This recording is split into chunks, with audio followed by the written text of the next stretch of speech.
Are you a responsible gun owner? Are you a responsible gun owner? Are you a responsible gun owner? Are you a responsible gun owner? Are you a responsible gun owner? Are you a responsible gun owner? The PNP Civil Security Group would like to advise all firearms holders to renew their license to own and possess firearms and firearms registration within 6 months before its expiry date.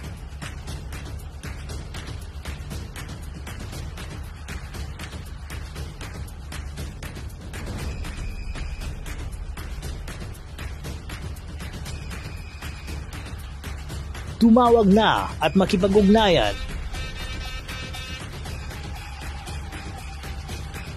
Be a responsible gun owner and be a good Filipino citizen.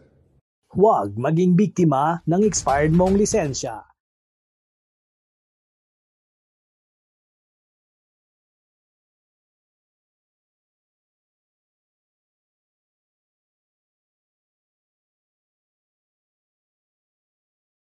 So ayan, no, Lucas Tactics holster, no? Yan.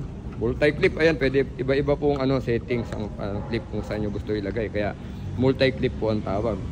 So ayan, itong ating Glock po ay may Tailor 1, no? Tailor 1 po yung ating flashlight. Ito ay dinesign po ang Kydex holster na ito na Forex Edition for Tailor 1 weapon light. So pansin nyo, ayan po. Hindi po malalaglag yan. Hindi malalaglag yan.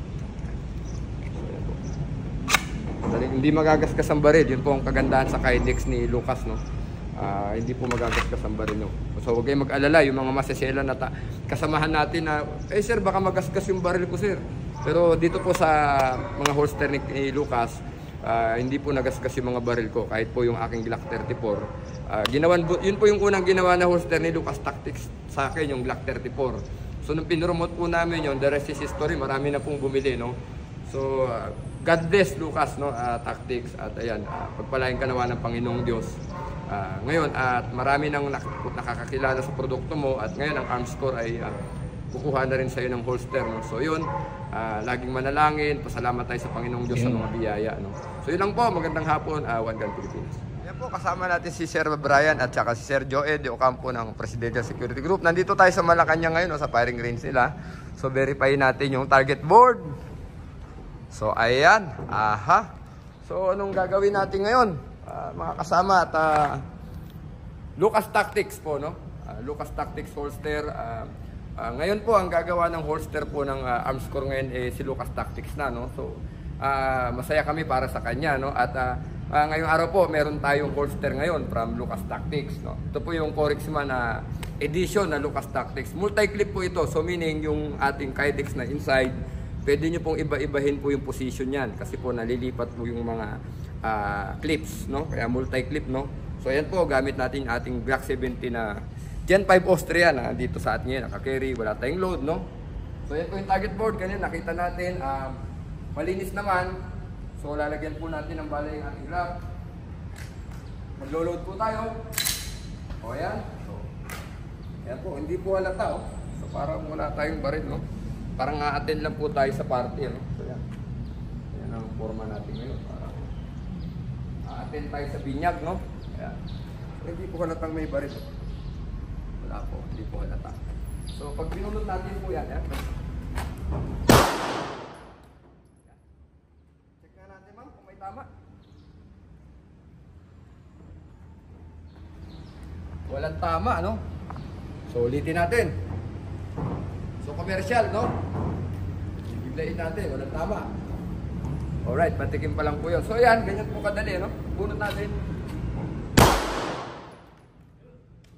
Isa pa?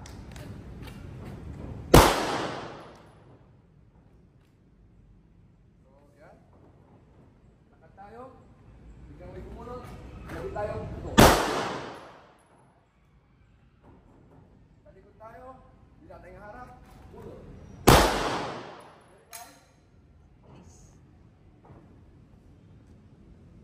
Tama, no? So Lucas Tactics holster, oh. Subukan natin, tuloy natin yung no? Pag-test nitong holster. Actually, kung titignan nyo, Papraktisin lang talaga natin yung ano, no, yung pagbunot. Yan. So, para tayong sumasayaw, no? Yan. Maligay tayo ng bala siguro. Tuloy natin. Lucas Tactics multi-clip holster, no? Corexman edition holster. Tuloy natin.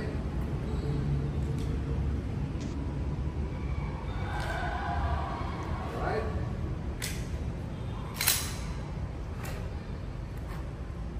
So yan.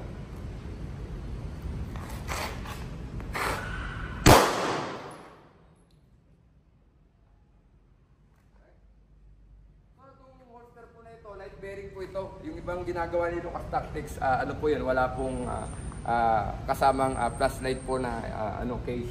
So ito po, meron pong weapon light po. At ito po yung nakadesign sa TLR1 for Glock 17. Alright. Smooth lang po ang bunot, madaling bunutin. At maganda po rito sa Kydex ni Lucas, medyo manipis po ito.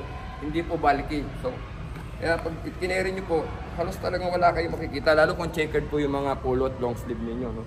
So hindi po yan halata. Verify.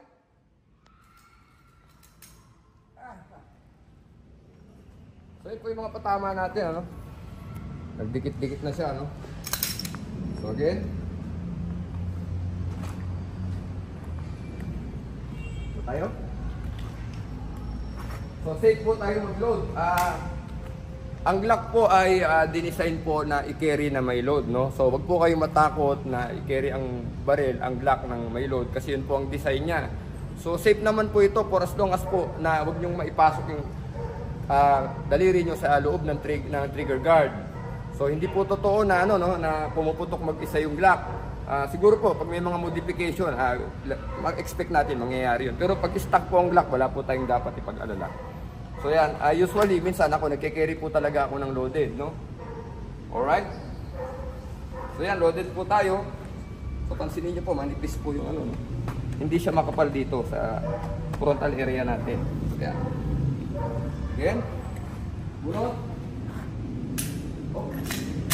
Pala pumakit ang bala, no? So yan. So yun po, pag nagkasa po tayo ng pistol, tignan niyo po, ako mismo nangyayari na, no? Situate po na, ihilain po natin mabuti ang slide po para umakyat ang bala. No? Alright?